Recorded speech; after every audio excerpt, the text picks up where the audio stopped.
পুরোহিত শব্দের অর্থটাই হচ্ছে পরের হিত।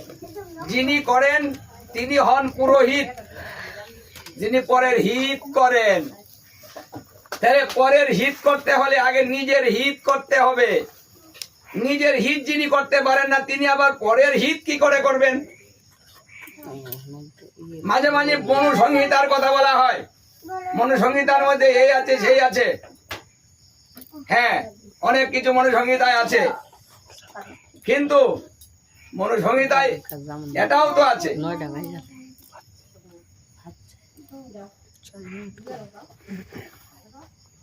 ব্রাহ্মণ যদি ভুলে একবার মৎস্য ভোজন করে, তাহলে 3 দিন উপবাস থেকে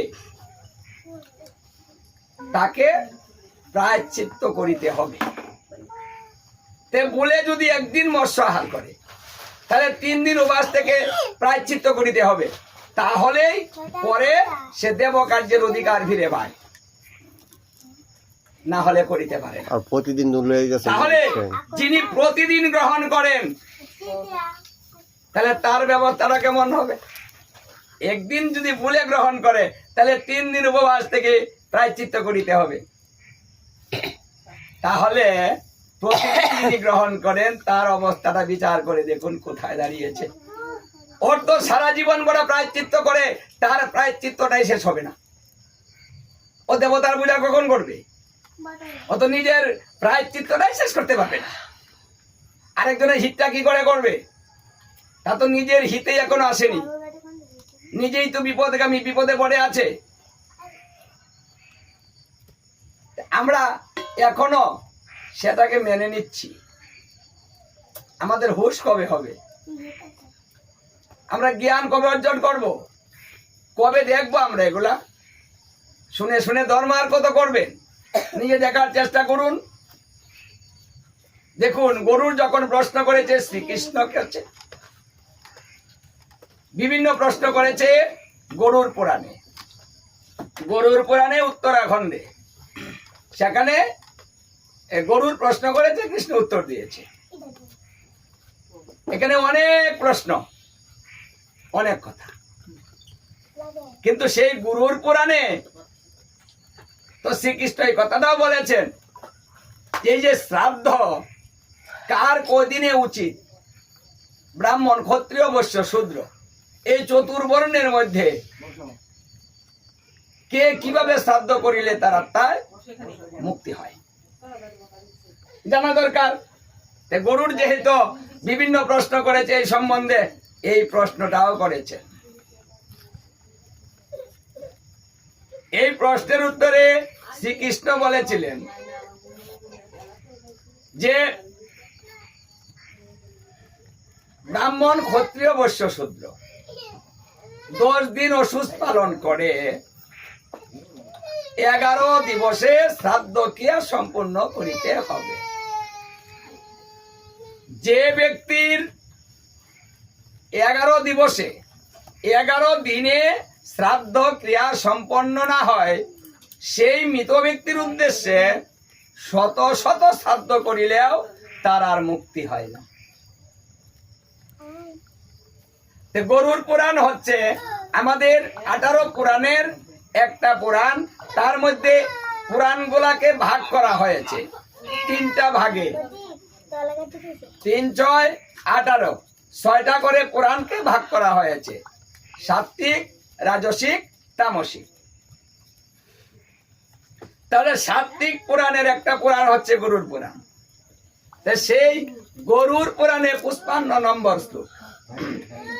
এই গরুর পুরাণে বলেছে এই কথাটা যে ব্রাহ্মণ, ক্ষত্রিয়, বৈশ্য, শূদ্র চতুর্বর্ণই 10 দিন অসুস্থ পালন করিবে এবং 11 দিবসে শ্রাদ্ধ ক্রিয়া করিবে। যদি না করা হয়, তাহলে সেই মৃত ব্যক্তির উদ্দেশ্যে শত শত শ্রাদ্ধ করিলেও তার আর মুক্তি হয় না। অঙ্গিরস স্থিতিতে অঙ্গিরসমণীয় এই কথাটাই বলেছেন। ব্রহ্মার পুত্র ব্রাহ্মণ, ক্ষত্রিয়, বৈশ্য, শূদ্র সকলেই 10 দিন অসুস্থ পালন করিবে, 11 দিবসে শ্রাদ্ধ করিবে। মনু সংহিতায় এই কথাই বলা হয়েছে। ঊর্ধ্বে 10 দিন, 3 দিন পরে শ্রাদ্ধ করার বিধান আছে, সদ্য শ্রাদ্ধ করার বিধান আছে। সদ্যই শেষ। যদি কেউ সংসার ত্যাগী হয়, সাথে তার সাথে সংসারে কাষ্ট করার সাথে কিচ্ছু না থাকে, তাহলে তাকে দাহ করা শেষ বা সমাধি করা শেষ, সঙ্গে সঙ্গে তার নামে একটু ব্যবস্থা হবে, সঙ্গে সঙ্গে প্রসাদ পেয়ে সবাই চলে যাবে, ওদিনই শেষ। যদি আর একটু বেশি হয় তাহলে 3 দিন ঔষধ পালন করে 4 দিনের দিনও শুদ্ধ হওয়ার বিধান। যদি তা না হয় তাহলে 10 আহ, 10 আহ মানে 10 দিন ঔষধ পালন করাই শ্রেয়। 11 দিবসে শ্রাদ্ধ করাই অতি উত্তম।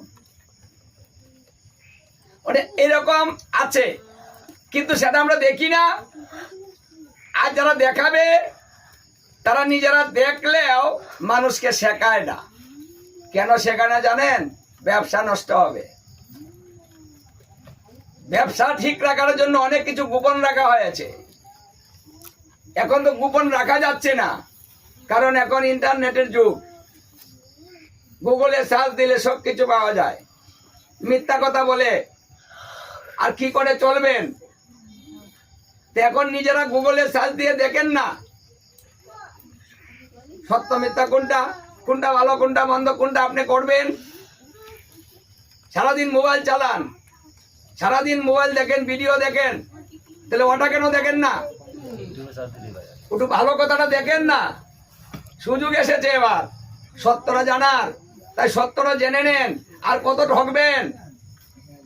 আরেকজনে বলে দিবে, আপনি দায়ী করবেন। ওটা ভালো মন্দ বিচার নেই। আমার বাবা মারা গেল, আর একজন এসে বলল যে তোর বাবা মরে কাউয়া হয়ে গিয়েছে, আর আপনি তাই বিশ্বাস করে নিলেন। ঠিকই তো, বাবা মরে কাউয়া হয়েছে, ভূত হয়েছে, পেট হয়েছে। হ্যাঁ, কি করে ভাবলেন? আপনি নিজের বাবাকে ভূত পেট বানিয়ে দিলেন। এই জন্য আপনাকে মানুষ করেছে, লালন পালন করেছে। মরার পরে ভূত বানাবেন, পেট বানাবেন। এই ভূত পেট বানিয়ে তারপরে তাকে উদ্ধার করার ব্যবস্থা করবেন। বাহ, এটা কোন ধরনের যুক্তি গো? থাকতে ছিল মানুষ, মরার পরে হলো ভূত।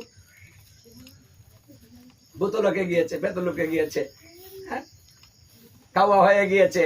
তাই ওই কাওয়া ডাকে, হাত জোর করে দিয়ে, কাকে ডাকো, কাকে ডাকো গো, কাওয়া ডাকো। কাওয়ায় যদি না খায় তাহলে দাঁড়িয়ে থাকতে হয় জোরাত করে, কখন কাওয়া এসে খাবে। তাহলে আমার বাবা গ্রহণ করেছে, আহা কি সুসন্তান রে। হ্যাঁ, একটু ভাবলেন না? একজনে বলে দিল আমার বাবা কাওয়া হয়েছে, আর আমি তাই বিশ্বাস করে নিলাম। আরে শাস্ত্রে বলেছে মানুষ ব্রহ্মলোকে যায়, ধ্রুবলোকে যায়, সত্যলোকে যায়, বৈকুণ্ঠ লোকে যায়, বৃন্দাবনে যায়, স্বর্গলোকেও যায়, অনেক জায়গায় যায়।